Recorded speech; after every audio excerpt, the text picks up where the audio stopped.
So what about the other 1% of the UFO phenomenon? Has there ever been legitimate sightings? As promised, we're going to cover this 1% in a future episode, but I'll share with you something a wise man once shared with me. Before we should start focusing on dealing with problems outside our world, we should first focus on solving the problems within our world. And before you can start solving problems within your world, you first have to solve problems within yourself and within your surrounding environment of family and friends. So basically what I'm trying to say is that we have priorities that we need to focus on first and foremost so we can successfully build our lives and our minds.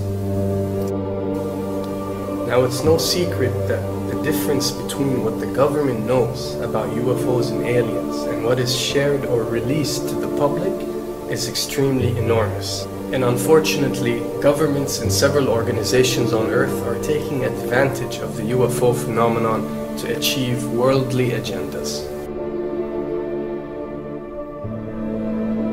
So why do we see particle beams, huge ones, firing at things that are, you were saying 200,000 Gs? Yep. I mean, go over that.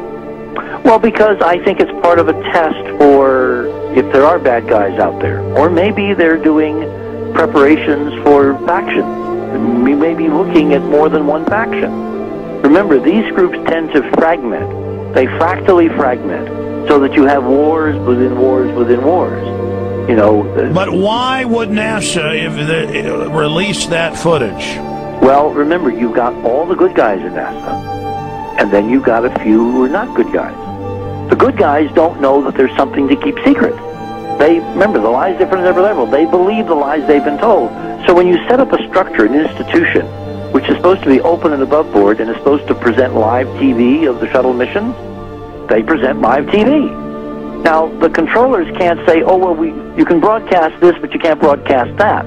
Because the honest guys will then say, sure. Well, why can't we broadcast that? So people always say if this was happening, it would come out, and it is coming out. Well, I mean, I agree with you. When you've got the Catholic Church saying we need to love the aliens, they're our brothers, when you've got every major denomination saying it, when you've got all the movies, and you've got, you know, in the 80s, huge programs at the Olympics with aliens landing, you know, fake aliens, and you've got huge things the size of 3 football fields floating over Dallas, and stuff all over the place. Something's going on, and then I read government documents about fake extraterrestrial landings. You know, any of this. Why? I mean, you believe it's fake. Remember Operation Northwoods? Yes. Okay. Or we can go to the, September 11th. Governments do huge, big things to sway populations at key nodal points in history. They love hoaxes. Yeah, well, it's manufactured history is what it is. We are building, I mean, all my UFO friends, I need to shake them because they're so, frankly, they're extremely naive, Alex. They really believe we're building toward disclosure. I believe we're building toward a mass, carefully manufactured, fake event where ETs, who are really humans, who are really part of this secret clique, who are probably Nazis, you know, who have developed or perfected their technology from World War II, which is why you've got to get, Joseph on. They are going to basically fake out the world. And there's an incredible window on the Nazi black ops programs, the compartmentalized, incredible high technology efforts that were being funded by the Nazi war machine, particularly toward the end of the war, in a desperate effort to win the war. And they fastened their hopes on several key technologies, some of which appear to be the control of gravity itself, which again is a separate piece of data from my work, which came at this from a hyperdimensional physics perspective. I mean, we know there's a lot of suppressed technology. I mean, 20 years after the B-2 bomber was already in service, they declassify it. So we have a lot of cases of that. We know there's a whole shadow government. This is technology and physics, Alex, that would make anything you think you know like a candle flame compared to a hydrogen bomb. This is a physics that literally allows you to rearrange time.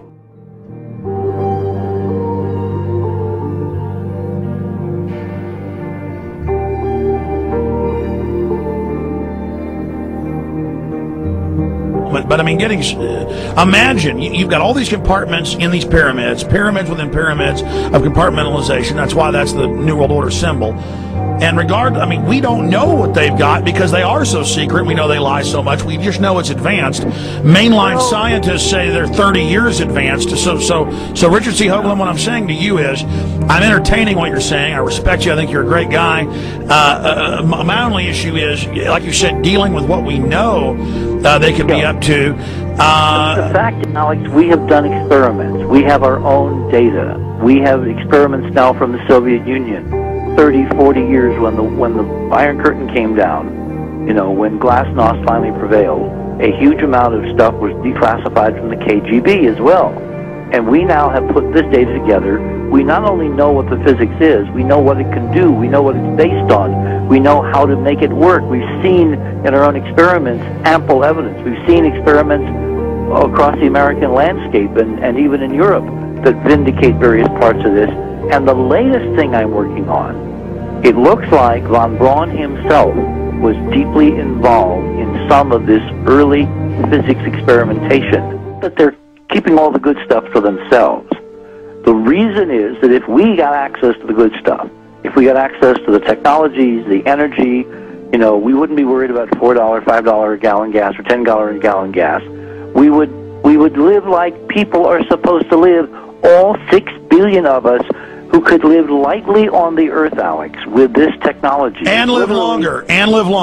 Absolutely, and better, and, you know, you could live to 200, 300 and have the virility of your 20s and 30s.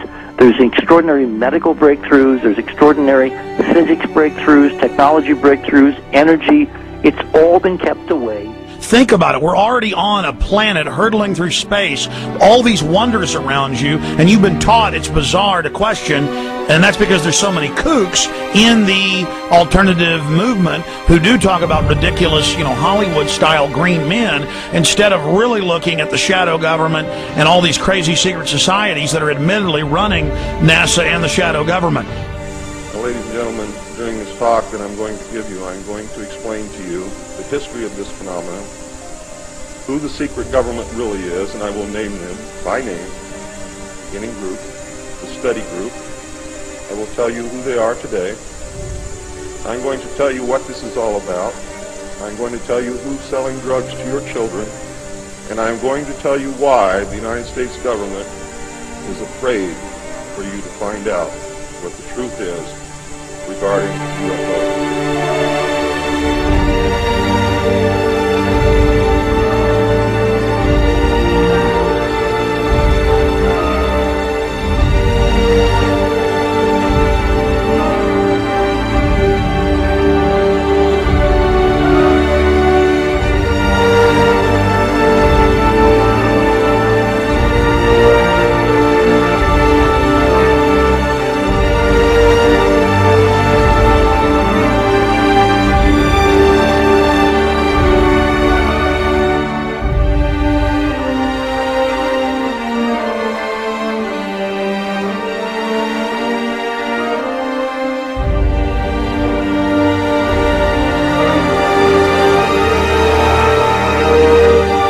And it turns out that even though she remembered that she'd been part of the team to debrief the astronauts, she couldn't remember a thing that they said.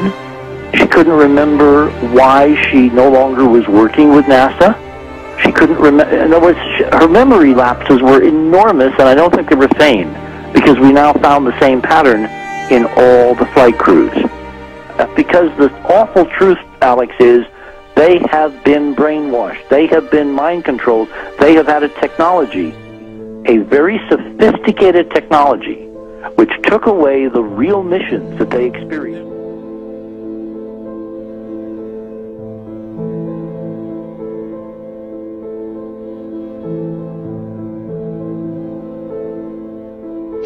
Sorry.